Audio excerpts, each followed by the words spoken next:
আদেশে যখন আদমের দুই সন্তান হাবিল এবং কাবিলকে কুরবানি করতে বললেন, একটা সন্তান দুই সন্তানই কুরবানি পেশ করেছিল। একজনের পক্ষ থেকে আল্লাহ কুরবানি কবুল করেছিলেন, অপরের পক্ষ থেকে কুরবানি কবুল করেননি। যার কুরবানি কবুল করেছিল সে তখন বলেছিলেন যে ইন্নামা তাকাব্বালাহু মিনাল মুত্তাকিন, অবশ্যই আল্লাহ সুবহানাহু ওয়া তাআলা তারই ইবাদত পূরণ করেন যারা হচ্ছে মুত্তাকি। যারা মুত্তাকি, যাদের মধ্যে আল্লাহর ভয় ভীতি রয়েছে। আমরা এই কুরবানি করবো যদি আল্লাহর ভয় ভীতি না থাকে, আল্লাহর উদ্দেশ্যে যদি আমরা কুরবানি না করি, সেটা কবুল হবে না। আমরা যদি সালাত আদায় করবো, এটা যদি আল্লাহর উদ্দেশ্য না হয়, আল্লাহর নৈকট্য লাভের উদ্দেশ্য না হয়, আল্লাহর কাছে গ্রহণযোগ্য হবে না। আল্লাহ কবুল করবে তখনই যখন সেটা আল্লাহর উদ্দেশ্য হবে। হজের বর্ণনা করতে গিয়ে আল্লাহ সুবহানাহু ওয়া তাআলা আরো বলেছেন, লা ইয়ানাল্লাহু লুহুমুহা ওয়ালা দিমাউহা ওয়ালাকিন ইয়ানাল্লাহু তাকওয়া মিনকুম। আল্লাহর কাছে এই কুরবানির জন্তুর মাংস এবং রক্ত এটা আল্লাহর কাছে পৌঁছায় না, পৌঁছায় শুধু কি মানুষের তাকওয়া। যে আপনি কি উদ্দেশ্যে কুরবানিটা করছেন, আপনার উদ্দেশ্যটা কি? আপনার যদি উদ্দেশ্য ভালো হয় তাহলে সেটা আল্লাহর কাছে কবুল হবে, নচেত আল্লাহর কাছে হবে।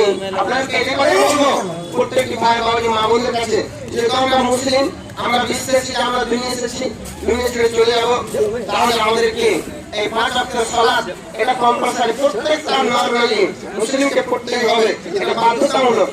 কুরবানি যদি আপনার ক্ষমতা সামর্থ্য না থাকে তবু মাপ আছে, আর যদি সামর্থ্য থাকে তাহলে করতেই হবে। এটাও অনেক বলবার নিকটে অপরিহার্য। যার কারণে যদি সামর্থ্য থাকে তাহলে কুরবানি করতে হবে। কিন্তু সালাত এমন একটা ব্যতিক্রম ইবাদত যে আপনাকে কোনো অবস্থায় আপনার জন্য মাপ নেই।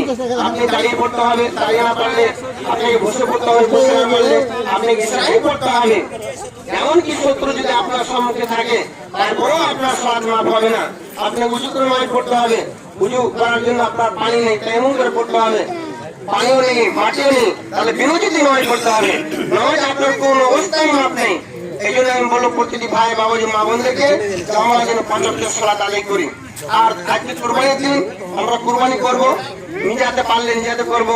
যদি আমাদের দোয়া মুখস্থ থাকে তাহলে দোয়াটা বলবো, না হলে শুধু বিসমিল্লাহ আল্লাহু আকবার বলেই জবাই করবো। আর যদি আমাদের দোয়া মুখস্থ থাকে তাহলে দোয়াটা আমরা বলবো, বিসমিল্লাহ আল্লাহু আকবার, আল্লাহুম্মা ইন্না হাযা মিনকা ওয়া লাকা, আল্লাহুম্মা তাকাব্বাল মিন্নি ওয়া মিন আহলি বাইতি। কারণ একটা যে আমরা কুরবানি করবো খাসি বা ছাগল, এটা আমাদের নিজের পক্ষ থেকে এবং সমস্ত পরিবারের পক্ষ থেকে, সেহেতু আমরা বলবো আল্লাহুম্মা তাকাব্বাল মিন্নি, আমার পক্ষ থেকে ওয়া মিন আহলি বাইতি, এবং আমার পরিবারের পক্ষ থেকে এই দোয়াটা বলবো। আর যদি আমাদের এই দোয়াটা মুখস্থ না থাকে তাহলে আমরা মনে মনে করবো যে আমরা নিজের পক্ষ